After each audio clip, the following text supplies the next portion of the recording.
இன்னைக்கு நாம் 6th new புக்கில் இயல் 2ல் இருக்கிற முக்கியமான பாக்ஸ் கொஸ்டின் இம்பார்ட்டண்டான பாயிண்ட்ஸு ஃபுல்லாக பார்க்கலாம். இயல் 2 சிலப்பதிகாரமில் கவிதை பேழையில் சிலப்பதிகாரம் கொடுத்துருக்காங்க. நுழையும் முன்னில் நம்மை சுற்றிலும் எங்கு பார்த்தாலும் இயற்கையின் அழகு கொட்டி கிடக்குது. கடலும் மழையும் கதிரும் நிலவும் மழையும் பனியும் இயற்கையின் கொடைகள் அல்லவா அப்படின்னு சொல்லி அதை பற்றி தான் மலையின் பயனையும் சிலப்பதிகாரம் போற்றுகிறது. நிலவின் குளிர்ச்சியையும் கதிரவனின் வெம்மையையும் மலையின் பயனையும் சிலப்பதிகாரம் போற்றுகிறது. நிலவின் குளிர்ச்சியையும் கதிரவனின் வெம்மையையும் மலையின் பயனையும் போற்றுகிற நூல் எதுன்னா சிலப்பதிகாரம். சிலப்பதிகார பாடல் வரிகள் பார்த்துடலாம்.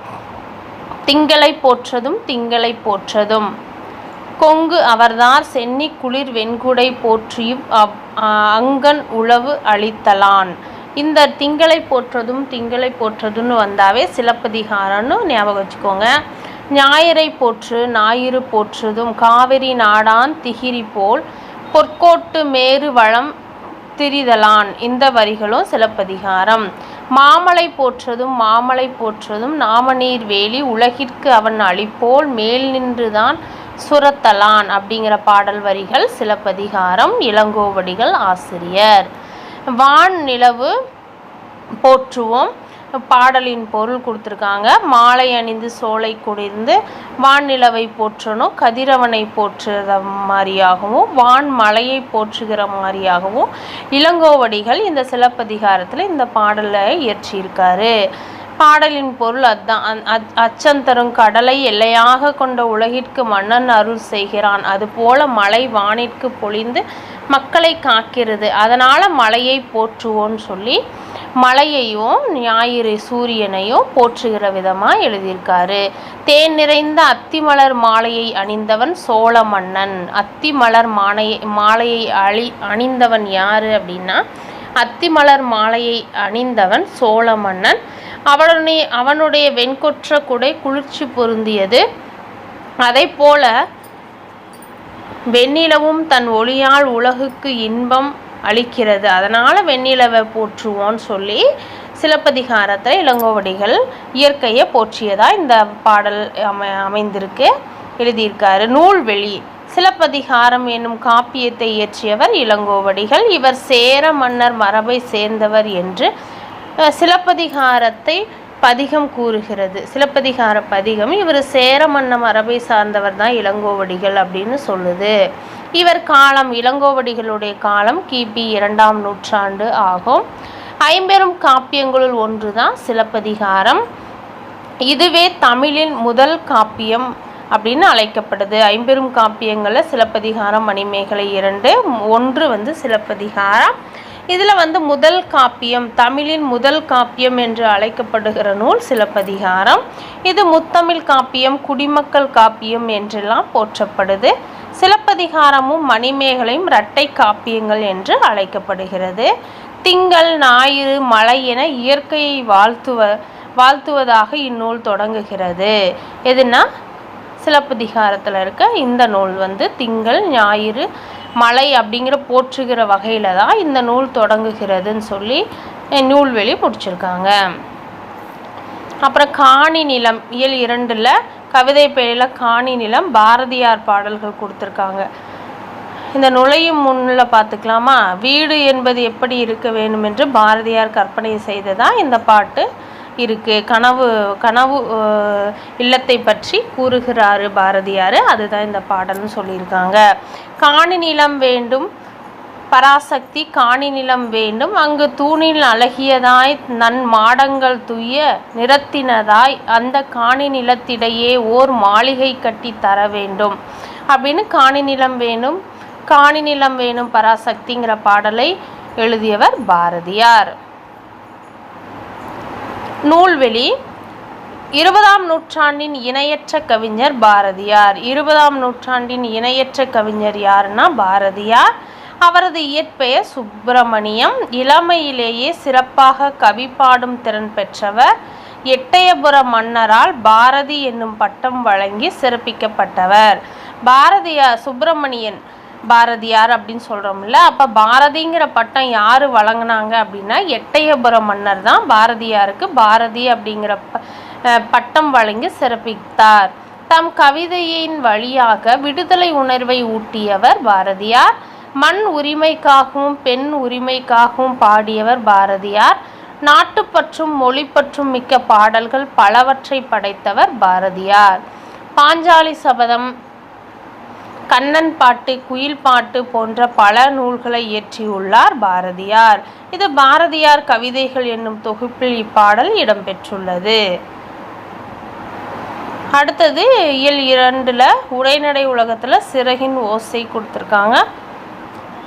இதில் தெரிந்து தெளிவோம். கப்பல் பறவை சிறகடிக்காமல் கடலையும் தாண்டி பறக்கும் பறவை தான் கப்பல் பறவை, ஃப்ளைட் பேர்டு. இது தரையிறங்காமல் 400 கிலோமீட்டர் வரை பறக்குமாம். இது கடல் கூலக்கடா, கடல் கொள்ளை பறவை என்றும் இந்த பறவை அழைக்கப்படுகிறது. அப்புறம் சத்திமுத்தி புலவர் தென்திசை குமரியாடி வடதிசைக்கு ஏகுவீர் ஆயின் என்னும் அடிகள் பறவைகள் வலசை வந்த செய்தியை குறிப்பிடுகிறது. தமிழகத்திற்கு வெளிநாட்டுக்கு பறவைகள் வலசை வருவது பற்றி இலக்கியங்களில் செய்திகள் உள்ளன. ஏறத்தாழ 1500 ஆண்டுகளுக்கு முன்பு வாழ்ந்த சத்திமுத்தி புலவர் நாராய் நாராய் செங்கால் நாராய் என்னும் பாடலை எழுதியிருக்காரு. சத்திமுத்தி புலவர் அவர் இந்த வலசை போதல் பறவைகளை பற்றி எழுதின பாடல்கள் அப்போவே இருந்திருக்கிறதா சொல்கிறாங்க. பறவைகள் வலசை போதல் செய்தியை குறிப்பிடுகிற வரிகள் அப்பாடலில் தென் திசை குமரியாடி வடதிசைக்கு ஏகுவீர் ஆயின் அப்படிங்கிற வரிகள் குறிப்பிடுறதா சொல்கிறாங்க.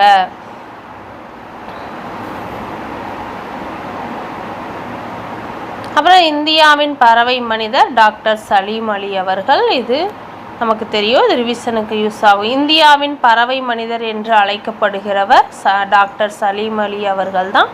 அவர் தன் வாழ்க்கை வரலாற்று நூலுக்கு சிட்டுக்குருவியின் வீழ்ச்சி அப்படின்னு பெயரிட்டு உள்ளார். அப்புறம் ஆர்டிக் ஆலா உலகிலேயே நெடுந்தொலைவு 22,000 கிலோமீட்டர் பயணம் செய்யும் பறவை இனம் எது அப்படின்னா ஆர்டிக் ஆலா பறவை தான். மனிதன் இல்லாத உலகின் பறவைகள் வாழ முடியும், பறவைகள் இல்லாத உலகில் மனிதன் வாழ முடியாது என்கிற ஆய்வாளர் யாருன்னா பறவையியல் ஆய்வாளர் சலீம் அலி தான் இப்படி சொல்கிறாரு. பறவை பற்றிய படிப்பு ஆர்னித்தாலஜி எனப்படும். பறவை பற்றிய படிப்பு ஆர்னித்தாலஜி எனப்படுது. உலக சிட்டுக்குருவிகள் நாள் மார்ச் 20. உலக சிட்டுக்குருவிகள் நாள் மார்ச் 20. விரிவானத்தில் கிழவனும்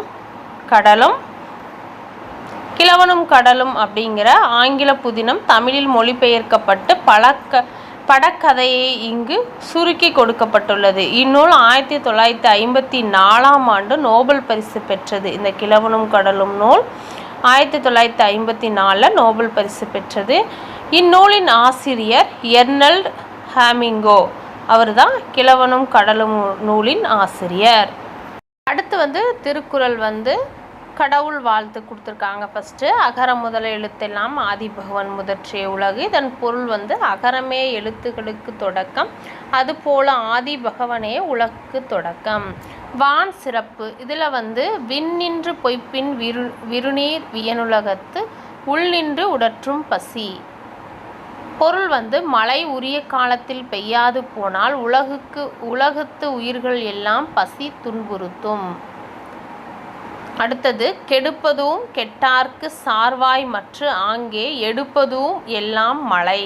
பொருள் உரிய காலத்தில் பெய்யாது கெடுப்பதும் மழைதான், உரிய காலத்தில் பெய்து காப்பதும் மழைதான். அடுத்தது நீத்தார் பெருமை மக்கள் பேரு. இதெல்லாம் நம்ம சிலபஸில் இல்லை. அன்புடைமை பார்க்கலாம். அன்பிலார் எல்லாம் தமக்குரியர், அன்புடையார் எல்லாம் உரியர் பிறர்க்கு. பொருள் அன்பு இல்லாதவர் எல்லா பொருளும் தமக்கே என்பார்கள், அன்பு உடையவர்கள் தம் உடம்பும் பிறர்க்கே என்பார்கள். 8 அன்பின் வலியது உயிர்நிலை அஃதிலார்க்கு என்புதோல் போர்த்த உடம்பு. பொருள் அன்பு இருப்பது தான் உயிருள்ள உடல், அன்பு இல்லாதது வெறும் எலும்பும் தோளும் தான். அடுத்தது இனியவை கூறல். பணிவுடையன் இன்சொலன் ஆதல் ஒருவர்க்கு அணியல்ல மற்ற பிற. பொருள் பணிவும் இன்சொல்லுமே ஒருவருக்கு மிகச்சிறந்த அணிகலன்கள் ஆகும். மற்ற அணிகலன்கள் ஆகா. மற்றவை அணிகலன்கள் ஆகா. மற்றதெல்லாம் அணிகலன் இல்லைன்னு சொல்கிறாரு. 10 இனிய உளவாக இன்னாத கூறல் கனியிருப்ப காய் கவர்ந்தற்று. பொருள்: இனிய சொல் இருக்கும்போது இன்னா சொல் பேசுவது கனி இருக்கும்போது காயை உண்பதை போன்றது ஆகும்னு சொல்கிறாரு. நூல்வெளி: திருவள்ளுவர் 2000 ஆண்டுகளுக்கு முற்பட்டவர். எக்காலத்திலும் பொருந்தும் வாழ்க்கை நெறிகளை வகுத்து நமக்கு கூறியுள்ளார். வான்புகழ் வள்ளுவர், தெய்வப்புலவர், பொய்யில் புலவர் முதலிய பல சிறப்பு பெயர்கள் இவருக்கு உண்டு. இன்னும் அநேக பெயர்கள் திருவள்ளுவருக்கு இருக்குது. 6th புக்குங்கிறதுனால பேசிக்காக கொடுத்துருக்காங்க. அடுத்தடுத்து நம்ம பெரிய கிளாஸில் போகும்போது நிறையா பார்க்கலாம். திருக்குறள் அறத்துப்பால், பொருட்பால், இன்பத்துப்பால் என்னும் 3 பிரிவுகளை கொண்டது. இது நமக்கு தெரியும். 14 கீழ்கணக்கு நூல்களுள் ஒன்று தான் திருக்குறள். திருக்குறள் 133 அதிகாரங்களில் 1330 குறட்பாக்களை கொண்டுள்ளது. திருக்குறளில் இல்லாததும் இல்லை, சொல்லாததும் இல்லை என்னும் வகையில் சிறந்து விளங்குகிறது திருக்குறள். திருக்குறளுக்கு உலக பொதுமறை, வாயுரை, வாழ்த்து, முக்கிய பல சிறப்பு பெயர்கள் இருக்கு. 100க்கும் மேற்பட்ட மொழிகளில் திருக்குறள் மொழிபெயர்க்கப்பட்டுள்ளது. வீவர்ஸ், இதோட இந்த வீடியோ முடிச்சுக்கலாம். அடுத்த 3வது அடுத்த வீடியோவில் பார்க்கலாம். நன்றி, வணக்கம்.